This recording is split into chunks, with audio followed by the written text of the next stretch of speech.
My name is Regina G, and as one of the curators of this exhibit, I'd like to introduce you to Villa A, also called Villa Aplantis or Villa Poppæa, by using a navigable digital model.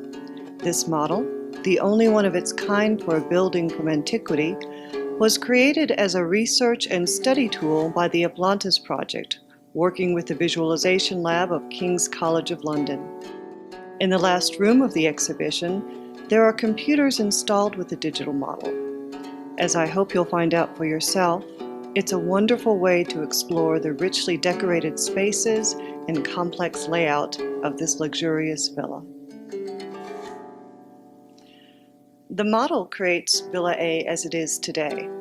The entire length of the south side originally offered stunning seaside views, which are now obstructed by a 16th century supporting wall for a canal. The west side has been rendered permanently inaccessible by the modern road of Torre Annunziata, which is the town that now surrounds the ancient villa.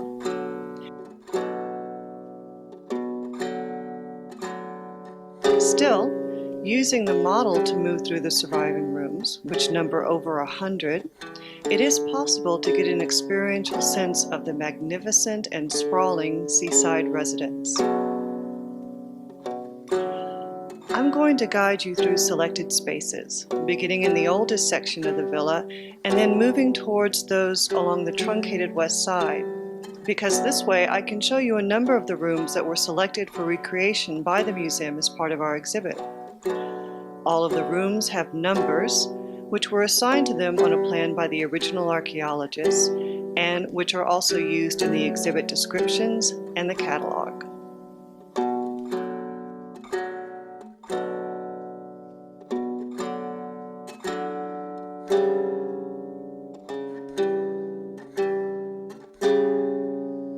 We begin by walking towards the villa from the north side, or roadside approach.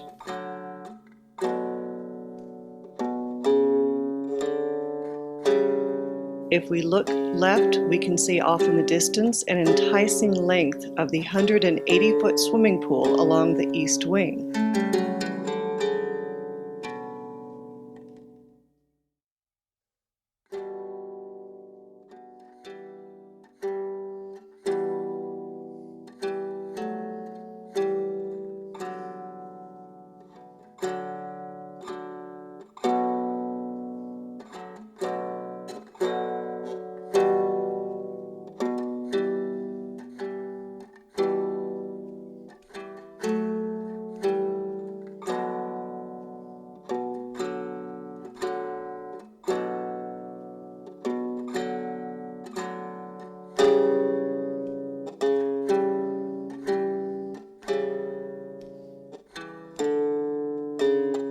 But our goal is the heart of the villa, its oldest rooms. These are the rooms that are on the path that is straight ahead. There was a south side entrance too, originally, which was used for those who were arriving by boat, but it no longer exists. This north entrance has a clearly defined north-south axis that is marked by a very tall portico with columns, room 21. It makes an imposing first impression. Along the way, we would have passed lush gardens embellished with sculptures, including the busts of a woman and a young boy, portraits of the family, that you see in the exhibit. Although the portico acts as the front door visually, we cannot walk through it because the rear wall has no door. It has instead a large window giving a view through to a beautiful and colorfully painted garden room. This is room 20. So instead, the sequence of the rooms makes us choose one of two matching corridors on either side of the portico. And so, we have a short walk down a narrow and dark passage before we step out into room 4 to see that lovely garden room from the other side.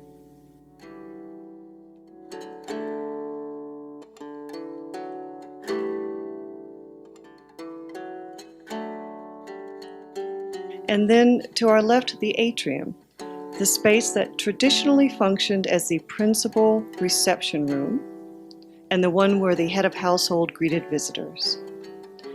Walking through the opening between the piers, we arrive in this large and lofty space, which, like all Roman atria, has the rectangular opening in the roof aligned to a pool in the center of the floor. Again, a traditional design, and here one that references the atrium's earliest function as a source of light and fresh water in the Roman house before plumbing. This is a good time to show you how the model allows you to flip between unreconstructed views and digitally reconstructed views of the wall paintings.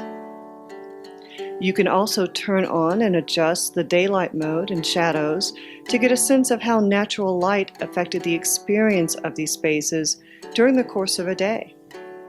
If we walk south, right up to that 16th century wall, and then turn right, we can stop in to see some of the rooms that are recreated to scale here in this exhibit. Like the atrium, these next three rooms have magnificent frescoes dating to around 50 BC, so the oldest paintings from the villa. These paintings were over a century old when the villa was buried in the 79 eruption, so you can think of them as valued antiques, preserved with care by the proud villa owners. As you will see, they also vary quite a bit in scale. Our first room, Room 11, is called a cubiculum. It is an intimately scaled, cozy even space intended for resting or sleeping. It has two distinct spaces marked out by design on the floor, the wall, and the ceiling.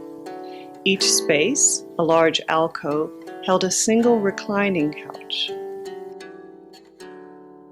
Next to it is the magnificent dining room or triclinium, Room 14.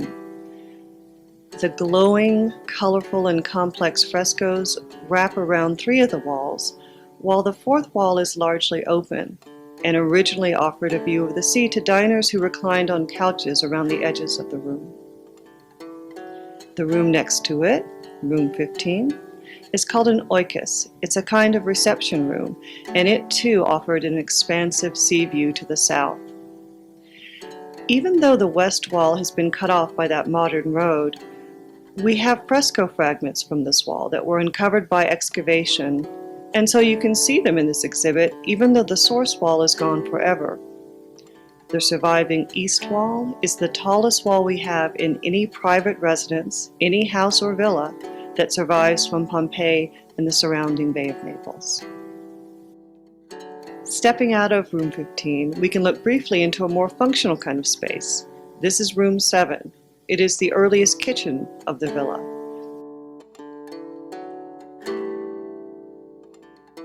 You can see a flat platform running the length of the wall, which was used to place braziers with legs for cooking. Those arched spaces below were used for storage, probably firewood, and there is even a water source that would have been connected to a larger system.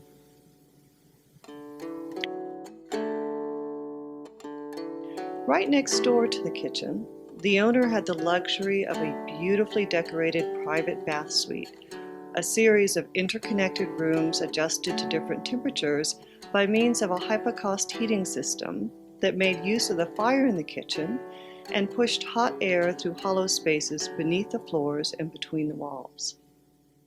These rooms are painted at a later period, in a new style, with designs that are still elegant, but perhaps not as grand as those of the earlier rooms.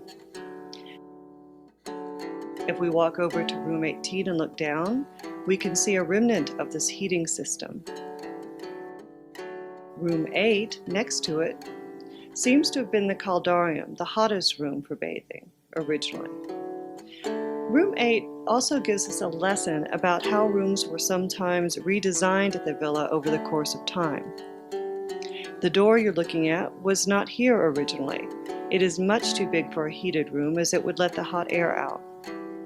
The archaeologists of the Ablantis project have determined that at some point there was a conversion, and this room went from being a heated bathroom to a dining or reception space. This door was newly created, a wide entryway, and it gave a view out to a lovely water and garden feature, which you can see is framed by the new door. Stepping out, the garden feature, room 16, resembles a pergola with its 4 supporting columns and deep square basin holding a central platform for a sculpture. We use this space as our inspiration in creating the pergola and water feature that holds the small, exquisite statue of Venus in the exhibit. To wrap up this necessarily brief introduction to some of the more evocative rooms from Villa A, I will leave you where we began, in the atrium, or room 5.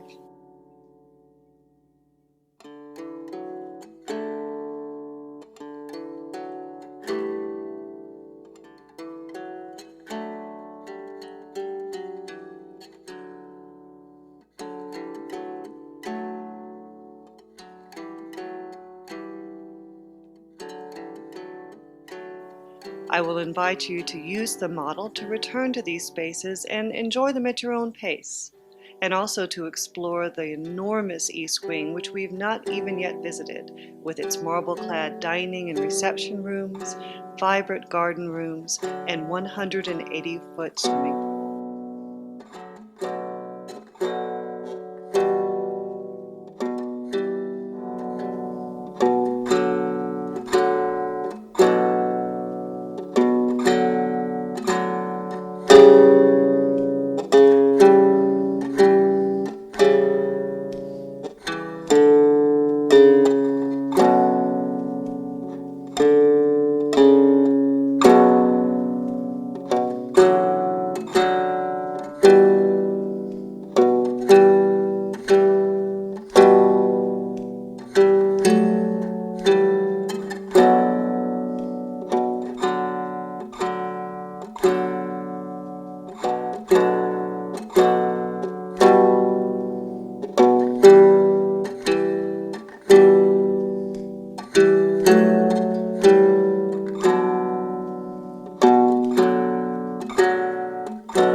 pool.